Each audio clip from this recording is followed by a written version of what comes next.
क्योंकि आज का ये दिन ऐतिहासिक है, इसना करता हूं कि बगिया और बंदरचुआ का जो स्कूल है इसको आदर्श विद्यालय के रूप में इसको विकसित किया जाएगा। दिव्यांग बच्चों के लिए एक आदर्श आवासीय परिसर खोलेंगे जो, और फरसा बाहर जो विकासखंड मुख्यालय है वहां तक हायर सेकेंडरी नहीं है, हाई स्कूल है, तो हम हायर सेकेंडरी की घोषणा करता हूं। विराजमान हमको कदम कदम पर सहयोग करने वाली, हमारे साथ छाया के रूप में चलने वाली हमारी अर्धांगिनी श्रीमती कौशल्या साई जी, आज बगिया के लिए आज का ये दिन बहुत बड़ा दिन है कि आज यहां पर प्रदेश स्तर का शाला प्रवेश उत्सव का यहां पर आयोजन हुआ है और इतना बड़ा कार्यक्रम है, पहली बार इस गांव में हो रहा है। आज इस कार्यक्रम में मुख्यमंत्री के नाते स्वयं हम, हमारे छत्तीसगढ़ सरकार के वित्त मंत्री, विधायक, हमारे स्कूल शिक्षा विभाग के प्रदेश स्तर के अधिकारी रायपुर से पधारे हैं। इतने लोगों का यहां पर आगमन हुआ है। ऐसा बड़ा कार्यक्रम आज पहली बार हमारे इस गांव में हो रहा है, इसलिए आज इस गांव के लिए आज का ये दिन बड़ा महत्व का दिन है।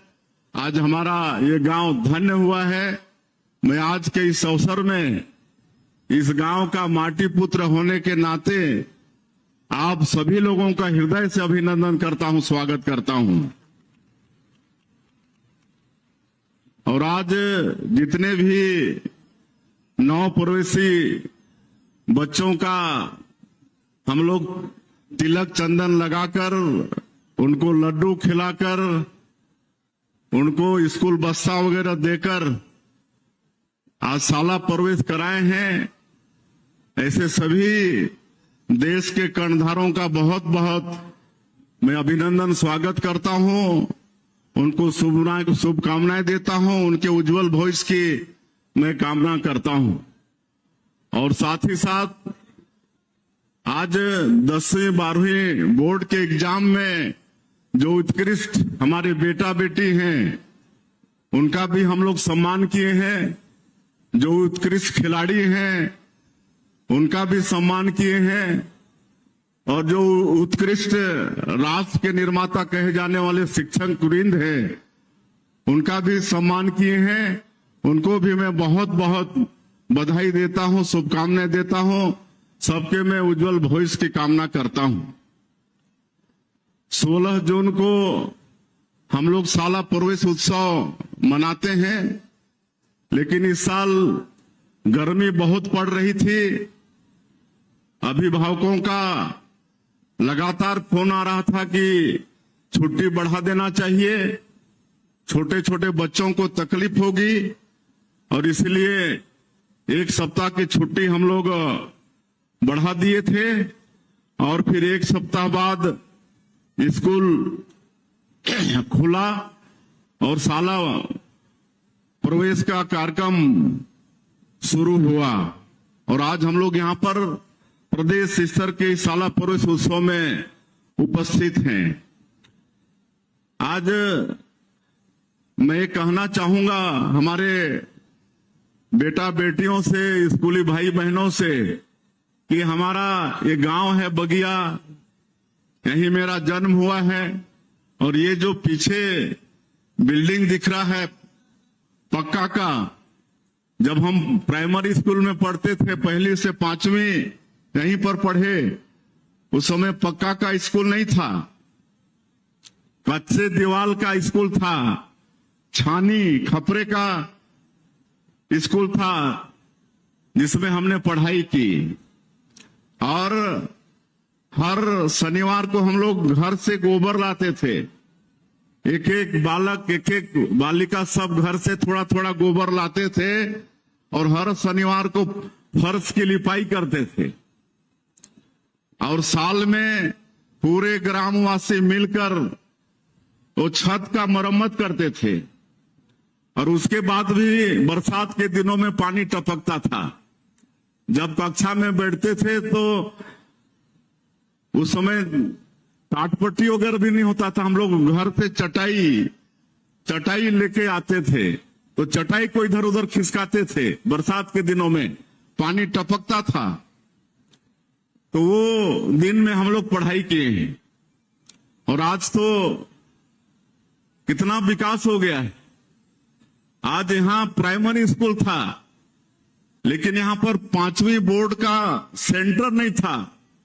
हम लोग छेरा घोघरा, यहां से 7-8 किलोमीटर दूर छेरा घोघरा में बोर्ड का परीक्षा दिए। उस समय हम लोग पढ़ाई किए हैं। और आज तो ये पक्का का रोड हो गया, सीसी रोड हो गया। उस समय सीसी रोड भी नहीं होता था। हम लोग आते थे स्कूल तो कई बार फिसल के गिर जाते थे। बरसात के दिनों में कीचड़ में फिसल के गिर जाते थे, पूरा शर्ट पैंट भीग जाता था और वैसे हम लोग स्कूल बैठते थे। तो उस समय हम लोग पढ़ाई किए हैं।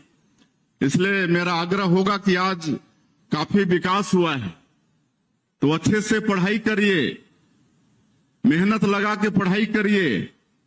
काहे कि मानव के जीवन में शिक्षा का बड़ा महत्व है। हमारे विद्वानों ने कहा है, शिक्षा विकास का मूल मंत्र है। मानव को किसी भी क्षेत्र में विकास करना है तो शिक्षा जरूरी है। शिक्षा और डिग्री लेना खाली नौकरी प्राप्त करने का माध्यम नहीं है, बल्कि मानव को एक अच्छे से अपना जीवन जीने के लिए भी शिक्षा आवश्यक है। अच्छे से खेती करना है, अच्छे से समाज सेवा करना है, व्यापार करना है, किसी भी क्षेत्र में अच्छा काम करना है तो शिक्षा बहुत जरूरी है। इसलिए विद्वानों ने कहा है कि शिक्षा विकास का मूल मंत्र है। और विद्वानों ने भी कहा है कि शिक्षा के बिना जीवन अधूरा है।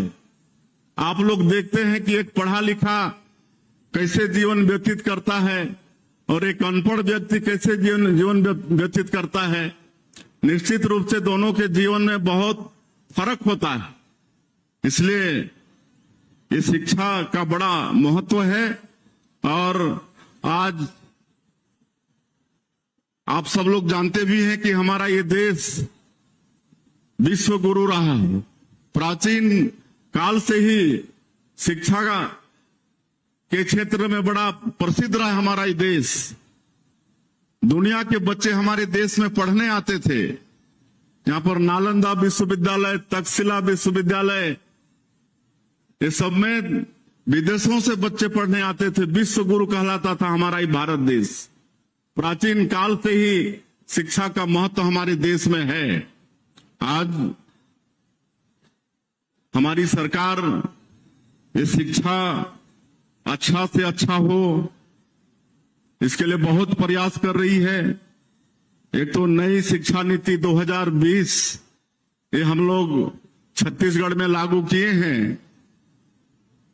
आपके गुरुजी लोग बताएंगे, आज वो सारा बताने का समय नहीं है कि नई शिक्षा नीति में क्या है। लेकिन नई शिक्षा नीति में लोकल बोली भाषा को भी महत्व दिया गया है। हम अभी नीचे देख रहे थे, बच्चों के स्टॉल में किताब छपा है, जिसमें एक तरफ इस क्षेत्र में हम लोग जसपुर में सादरी बोलते हैं, तो किताब में एक तरफ सादरी है, दूसरी तरफ हिंदी है। उसी तरह से और आगे एक तरफ छत्तीसगढ़ी है, एक तरफ हिंदी है, एक तरफ गोंडी है, एक तरफ हिंदी है। ये नई शिक्षा नीति में ये प्रावधान है ताकि बच्चे अच्छे से सरलता से विषय को समझ सकें।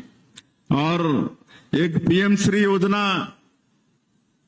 भारत सरकार का है। आदरणीय हमारे देश के यशस्वी प्रधानमंत्री नरेंद्र मोदी जी पीएम श्री योजना नई शिक्षा नीति के साथ साथ स्कूल में हर तरह से अच्छा वातावरण बने, भवन अच्छा हो, शिक्षा का गुणवत्ता बढ़े, वहां शिक्षकों की समुचित व्यवस्था हो, इसके लिए पीएम श्री योजना भारत सरकार का है और हमारे प्रदेश में भी उसका लाभ मिल रहा है। 211 हाँ 211 स्कूलों को पीएम श्री स्कूल के पीएम श्री योजना के तहत में शामिल किया गया है। धीरे धीरे और भी स्कूल शामिल होगा। पीएम श्री योजना में जो स्कूल शामिल हो जाएगा उसके लिए भारत सरकार से 2 करोड़ रुपया मिलेगा और 2 करोड़ रुपया में वो भवन अच्छा बने, वहां बिजली पानी की व्यवस्था हो, समुचित व्यवस्था, पढ़ाई की अच्छी व्यवस्था हो। ये पीएम श्री योजना का उद्देश्य है। अभी 211 स्कूल हमारे छत्तीसगढ़ में इसमें शामिल है और कई नया हम लोग एक्सपेरिमेंट भी कर रहे हैं शिक्षा के क्षेत्र में।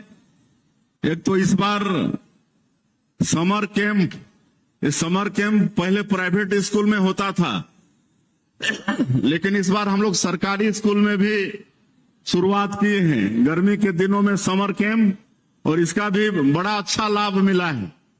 हम नीचे देख रहे थे स्टॉल में कि बच्चे समर कैंप में बहुत कुछ सीखे हैं और उस सीखकर आज नया नया चीज बनाए भी हैं। स्टॉल में आप लोग भी देख सकते हैं। तो आगे ये हर साल समर कैंप भी होगा।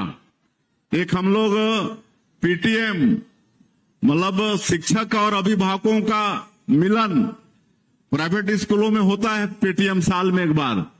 अब सरकारी स्कूलों में भी हम लोग 6 अगस्त को हर स्कूल में पीटीएम होगा। उस दिन सभी अभिभावक जिनके भी बच्चे स्कूल में पढ़ते हैं, सबके माता पिता स्कूल में आएंगे और गुरुजी भी रहेंगे और उस दिन मुलाकात होगी और बच्चों का क्या स्टेटस है स्कूल में, क्लास में, वो सब गुरुजी लोग बताएंगे। नहीं तो होता क्या है कि पता नहीं चलता है माँ बाप को कि बच्चा स्कूल जा भी रहा है कि नहीं भी जा रहा है। अब गुरुजी लोगों के पास भी इतना समय नहीं रहता है कि वो अभिभावकों को बता पाए। तो शिक्षा का गुणवत्ता बढ़ाने के लिए ये भी हम लोग लागू कर रहे हैं पीटीएम। एक न्योता भोज ये भी शुरुआत किए हैं और मेरा आग्रह होगा कि जो भी सक्षम व्यक्ति हैं, कोई भी उनका विशेष अवसर आता है, जन्मदिन या उनके पूर्वजों का कोई वर्षी वगैरह है, तो ऐसे दिन में किसी भी स्कूल में बच्चों के साथ भोजन कर सकते हैं, उनके लिए भोजन की व्यवस्था कर सकते हैं। ये भी परिपाटी हम लोग छत्तीसगढ़ में शुरुआत किए हैं। और ये जो नया शिक्षा नीति है, इसमें हमारे पूर्व वक्तागण बता रहे थे, हमारे शिक्षा सचिव भी बता रहे थे कि अब बोर्ड एग्जाम वालों को साल में 2 बार चांस मिलेगा।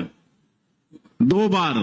पहले होता ये था कि साल में एक ही बार चांस मिलता था, उसमें अगर फेल हो गए तो 1 साल बर्बाद हो जाता था। लेकिन नया शिक्षा नीति के तहत अब 6 महीने में एक बार होगा, फिर अगर उसमें सफल नहीं होगा तो अगले 6 महीने मतलब साल में फिर बोर्ड एग्जाम में वो बैठ सकता है। इस तरह से बोर्ड एग्जाम पास करने के लिए अब साल में 2 बार बच्चों को टाइम मिलेगा। और शिक्षा के साथ साथ व्यवसायिक शिक्षा पर भी ध्यान दिया जा रहा है। काहे कि शिक्षा के बाद भी सबको नौकरी मिल जाए ये जरूरी नहीं है, ये संभव ही नहीं है। लेकिन अगर पढ़ते पढ़ते कुछ सीख लिया, कुछ स्किल हो गया, स्किलिंग हो गया उसको, तो पढ़ाई उढ़ाई पूरी करके कोई अपना अच्छा धंधा पानी कर सकता है। तो इसकी भी व्यवस्था नया शिक्षा नीति में है। तो इस तरह से शिक्षा की गुणवत्ता और एक व्यवसायिक शिक्षा की तरफ हम लोग छत्तीसगढ़ में आगे बढ़ रहे हैं। और बहुत विलंब हो गया है, काफी देरी से आप सब लोग यहाँ पर आए हुए हैं। हम लोग को आने में भी थोड़ी देरी हुई है, इसके लिए हम क्षमा चाहेंगे। और हमारे माननीय प्रधानमंत्री जी ने एक आह्वान किया है कि देश के सभी लोग एक पेड़ मां के नाम, अपनी माता की जी के नाम से एक पेड़ लगाएं, चाहे अपने आंगन में लगाएं, चाहे अपने खेत खलिहान में लगाएं, जहां भी उनको जगह मिलता है, मां के नाम से एक पेड़ लगाइए। मैं भी मुख्यमंत्री के नाते आग्रह कर रहा हूं, स्कूलों में भी आग्रह है कि जिस भी स्कूल में बाउंड्री है, गेट है, वहां पर बच्चे अपनी अपनी मां के नाम से एक एक पौधा बाउंड्री के किनारे किनारे लगाएं और उसकी देखभाल भी करें। और यहाँ पर नागरिक भी हैं, अभिभावक भी हैं, अधिकारी कर्मचारी भी हैं। सबसे मेरा आह्वान होगा कि माननीय प्रधानमंत्री जी के आह्वान पर आप सभी अपनी मां के नाम से एक पेड़ लगाएं। अगर माता जी जिंदा हैं तो उनके साथ मिलके पेड़ लगाएं, और वो जीवित नहीं है तो उनका फोटो रख के एक पेड़ लगाएं। आप सोच सकते हैं कि अगर 140 करोड़ लोग एक एक पेड़ लगा देंगे देश में तो कितना बड़ा क्रांति आ जाएगा। आप सब लोग सोच सकते हैं पर्यावरण कितना हमारा उसमें सुधार हो जाएगा, ये सोच सकते हैं। और अंत में फिर से मैं आज जितने भी 9 प्रवेशी बच्चों का तिलक चंदन लगा के, लड्डू खिला के हम लोग प्रवेश दिलाए हैं, उनको फिर से शुभकामनाएं, बधाई देता हूं। हमारे उत्कृष्ट बच्चे, हमारे उत्कृष्ट खिलाड़ी, हमारे उत्कृष्ट शिक्षक, सभी को मैं बधाई देता हूं और सभी से आह्वान करता हूं कि सब मिलकर हम लोग ये छत्तीसगढ़ को बहुत आगे बढ़ाएं। हमारे प्रधानमंत्री जी 2047 तक इस देश को विकसित भारत के रूप में खड़ा करना चाहते हैं। 10 वर्षों में उन्होंने आर्थिक दृष्टि से जो दुनिया में 11वें स्थान पर हमारा देश था, उसको 5वें स्थान पर लाके खड़ा किया है। और आने वाले 5 वर्षों में वो आर्थिक दृष्टि से दुनिया के तीसरे सबसे बड़ी ताकत के रूप में इस देश को खड़ा करना चाहते हैं। तो उनके संकल्पों को पूरा करने में हम लोग भी सहभागी बने, हमारा ये छत्तीसगढ़ भी सहभागी बने। इसलिए हम लोग को विकसित छत्तीसगढ़ बनाना है, तो हम सभी लोग अपना अपना जो भी दायित्व है उसको पूरी ईमानदारी के साथ निभाएं। और आदरणीय ओपी चौधरी जी अपनी जीवनी बता रहे थे कि 8 साल की उम्र में उनके पिताजी का साया उनके सर से उठ गया। 4वीं क्लास पढ़ी हुई माता जी उनको IAS बना दी। आज एक और मैं आप लोगों के सामने परिचय कराना चाहूंगा। ये है जगेश्वर यादव।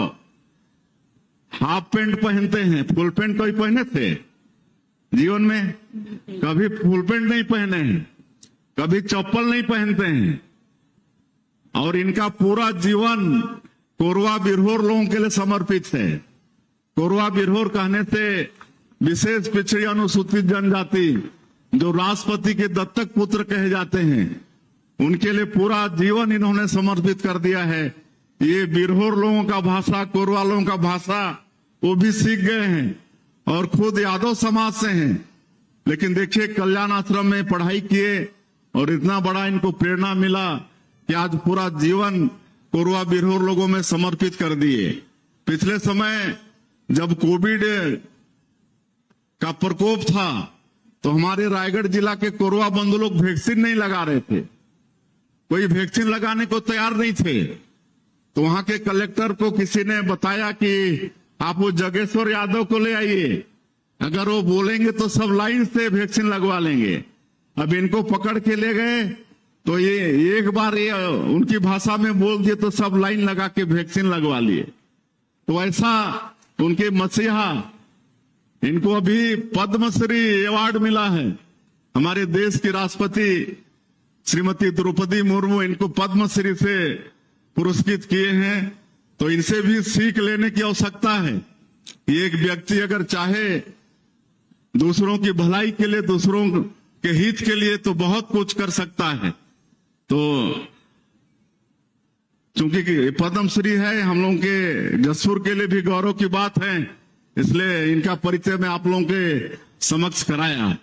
फिर से आज के इस सफल कार्यक्रम के लिए मैं स्कूल शिक्षा विभाग छत्तीसगढ़ को, हमारे सचिव साहब को, उनकी पूरी टीम को, हमारे जिले की टीम को, जिला प्रशासन को भी बहुत बहुत बधाई शुभकामना देता हूं। और आज के इस अवसर में,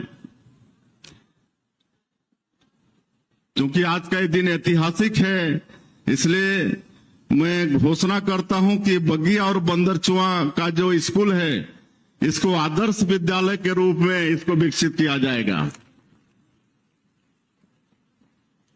और जसपुर में दिव्यांग बच्चों के लिए एक आदर्श आवासीय परिसर खोलेंगे। जो दिव्यांग बच्चे हैं उनके लिए एक आदर्श आवासीय परिसर खोलेंगे। और फरसाबहार जो विकासखंड मुख्यालय है, वहां तक हायर सेकेंडरी नहीं है, हाई स्कूल है, तो हम हायर सेकेंडरी की घोषणा करता हूं।